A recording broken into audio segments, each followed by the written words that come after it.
আপনার চোখে হঠাৎ জল পড়ে, গলা চুলকায়, নাক বন্ধ হয়ে শ্বাস নিতে কষ্ট হয়, অথবা কোনো খাবার খেলেই পুরো শরীর ফুলে যায়। আপনি কি জানেন এই সাধারণ মনে হওয়ার লক্ষণগুলো কখনো কখনো প্রাণঘাতী হয়ে উঠতে পারে? আজকের ভিডিওতে আমরা জানাবো অ্যালার্জি আসলে কি, কেন হয়, প্রতিরোধের উপায় কি, কোন ওষুধ নিরাপদ, কোন যা জীবন পর্যন্ত ঝুঁকিতে ফেলতে পারে, এবং ভিডিও শেষ দিকে বলবো কোন লক্ষণগুলো দেখলে সাথে সাথে হাসপাতালে যেতে হবে, কারণ তা প্রাণঘাতিক অ্যালার্জির ইঙ্গিত। আর হ্যাঁ, আপনি যদি ভাবেন অ্যালার্জি মানেই তো হাঁচি, এটা আবার এত সিরিয়াস নাকি, তাহলে এই ভিডিওটি আপনার জন্যই বিশেষভাবে জরুরি, কারণ কিছু সাধারণ অ্যালার্জি সত্যি খুব বিগ বস টাইপের বিপদ তৈরি করতে পারে। চলুন শুরু করি। অ্যালার্জি কিভাবে হয়? অ্যালার্জি হলো আপনার শরীরের ভুল প্রতিক্রিয়া, যে জিনিসগুলো অন্য কারোর জন্য একদম নিরাপদ, যেমন ধুলো, পরাগরেণু, ডিম, বাদাম, চিংড়ি, ফুলের গন্ধ, পশুর লোম ইত্যাদি, আপনার শরীর সেটাকেই বিপদ ভেবে হঠাৎ ইমিউনি সিস্টেমকে ওভার রিয়াক্ট করে বলে। এই ভুল প্রতিক্রিয়ায় শরীরে নিঃসৃত হয় হিস্টামিন নামের এক শক্তিশালী রাসায়নিক। এই হিস্টামিনের আপনার হাঁচি, নাক বন্ধ, চোখ ও মুখ ফুলে যাওয়া, গা চুলকানো, র্যাশ, শ্বাসকষ্ট সব কিছুই অসাধারণ স্পেশাল ইমপ্যাক্ট তৈরি করে। কিন্তু প্রশ্ন হলো, এই ভুল প্রতিক্রিয়া কেন হয়? জিনগত কারণে নাকি পরিবেশের কারণে? চলুন 30 সেকেন্ডে বুঝে নিই কী বলতে চাচ্ছে।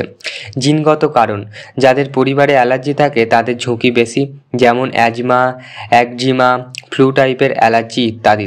পরিবেশগত কারণ: দূষণ, আর্দ্রতা, ধুলো, মোল্ড, ফাঙ্গাস, খাবারের প্রসেসিং সবই ভূমিকা রাখে। ইমিউনি সিস্টেমকে অতি সংবেদনশীলতা: কিছু মানুষের শরীর অতি দ্রুত হিস্টামিন তৈরি করে, এরা খুব সহজেই অ্যালার্জি হয়। এক কথায় শরীরে এই বাড়াবাড়ি করে ফেলে যে মনে হয় এই ধুলোটাই নিশ্চয়ই আমাকে আজকেরই শেষ করে দেবে। অ্যালার্জি প্রতিরোধের কার্যকর উপায়: অ্যালার্জি চিকিৎসায় 50% হলো অ্যাভয়েডান্স টেকনিক, অর্থাৎ ট্রিগার থেকে দূর থাকা। তা শুনতে সোজা কিন্তু বাস্তবে কঠিন, তাই চলুন ধাপে ধাপে বলি। বাড়ির ধুলো নিয়ন্ত্রণ: সপ্তাহে অন্তত 2 দিন ভ্যাকুয়াল ক্লিনিং করুন। বিছানার চাদর গরম জলে ধুন, পর্দা সপ্তাহে সপ্তাহে ধুন। কার্পেট থাকলে নিয়মিত ধুলো মাইল স্প্রে করুন, যাতে ধুলো একদম ঘরের মধ্যে না থাকে। কখন মনে হচ্ছে এত কাজের মাঝে বাড়িকে ক্লিনিক বানাবো? না, লাগবে না, কিন্তু পরবর্তী 2 টিপস আপনার অ্যালার্জিকে 30% কমিয়ে দেবে। ঘরের আর্দ্রতা কমানো: ফাঙ্গাস বা মোল্ড অ্যালার্জি বড় কারণ। আর্দ্রভাবে ঘরের আর্দ্রতা হওয়ায় বেশি, 40 থেকে 50%। ডিহিউমিডিফায়ার ব্যবহার: বাথরুমের জানালা খোলা রাখা, ভেজা কাপড় ঘরের বাইরে বা শুকনো করতে দেওয়া।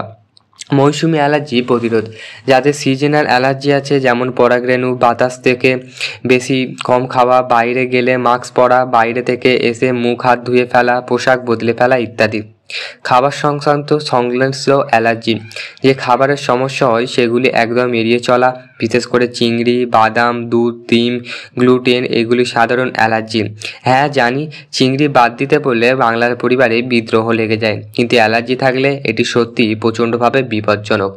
প্রসাব পানির লোমজনিত অ্যালার্জি: ঘরে হেপা ফিল্টার এয়ার পিউরিফায়ার, যেমন প্রসাব পানিকে বিছানায় না ঘুমোতে দেওয়া, সপ্তাহে 2 দিন চান করাতে হবে প্রসাব পানিকে। কোন ওষুধ কাজ করে? অ্যালার্জির মূল চিকিৎসা 3 ধরনের এবং এগুলি বিশ্বব্যাপী ডাক্তাররা ব্যবহার করেন। অ্যান্টিহিস্টামিন: হিস্টামিন নিয়ন্ত্রণ করে, নিরাপদ, ডাক্তারের পরামর্শ অবশ্যই খেতে হবে। সিটিরিজিন, লোরাটাডিন, ফেক্সোফেনাডিন এগুলি ঘুম কম ধরায়। কিন্তু একটা ওষুধ আছে যেটা বহু মানুষ নিজের ইচ্ছায় খায় এবং সেটাই আপনার জন্য সবথেকে বিপজ্জনক হতে পারে, সেটা একটু পরেই বলছি। নাকে স্টেরয়েড স্প্রে, যেমন ফ্লুটিকাসেন, মোমোটেসানসোর এগুলি দীর্ঘমেয়াদ অত্যন্ত কার্যকর। আই ড্রপ চোখ চুলকানো কমাতে ব্যবহার হয়। ঘরোয়া চিকিৎসা কিছু বলবো।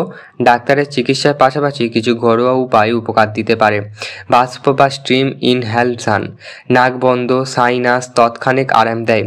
স্যালাইন নাস ওয়াশ, ধুলো অ্যালার্জি বাইর বের করতে দেয়। মধু বা লোকাল হানি, যদি প্রমাণ 100% নিশ্চিত হয় কিন্তু মানুষের নাসিক অ্যালার্জি উপকার দেয়। আদা ও গরম জল খাওয়া, তবে মনে রাখবেন ঘরোয়া উপায় ঠিক যেন বোনাস, এগুলি প্রধান চিকিৎসা নয়। কোনো ওষুধ নিজে নিজে খেলে বিপদ হতে পারে, এটা খুবই গুরুত্বপূর্ণ। বাংলার অসংখ্য মানুষ ভুল করে স্টেরয়েড ট্যাবলেট খেয়ে ফেলেন, যেমন ডেক্সামেথাসন, প্রেডনিসল, ব্রোটনোভেট, অ্যালোভেট ক্রিম, স্টেরয়েড ক্রিম এগুলি নিজের ইচ্ছায় খেলে হতে পারে কিডনি ক্ষতি, ডায়াবেটিস, চামড়া পাতলা হয়ে যাওয়া, ইমিউনিটি সিস্টেম দুর্বল হয়ে যাওয়া, রক্তচাপ বেড়ে যাওয়া, সংক্রমণের ঝুঁকি বাড়া। এই ওষুধগুলো কখনোই নিজের ইচ্ছায় খাবেন না। স্টেরয়েড সমান লাস্ট অপশান এবং ডাক্তারের কঠোর তত্ত্বাবধান। কিন্তু এই চিকিৎসা আছে যা অ্যালার্জি পুরোপুরি কমিয়ে দিতে পারে, যেটা হয়তো আপনি এখনও শোনেননি। অ্যালার্জির টিকা। অনেকে চমকে যাবেন, হ্যাঁ, অ্যালার্জির জন্য টিকাও আছে। এর নাম অ্যালার্জেন ইমিউনিফাইজিং। এটি দীর্ঘমেয়াদ পরাগরেণু, ধুলো, পশুর লোম, পোকামাকড় এইসব অ্যালার্জি 5 থেকে 10 বছর পর্যন্ত কমিয়ে দিতে পারে। এটা ধীরে ধীরে শরীরকে ট্রেনিং দেয়, হ্যাঁ, যাতে শরীরের অ্যালার্জিকে শত্রুতা না করেন। এটি শুধু বিশেষজ্ঞ ডাক্তার বা দিয়েই এটা করানো উচিত, অবশ্যই ডাক্তার দেখানো উচিত। এইগুলি দেখেই মনে হয় 1 সেকেন্ডের সময় নষ্ট করা যাবে না।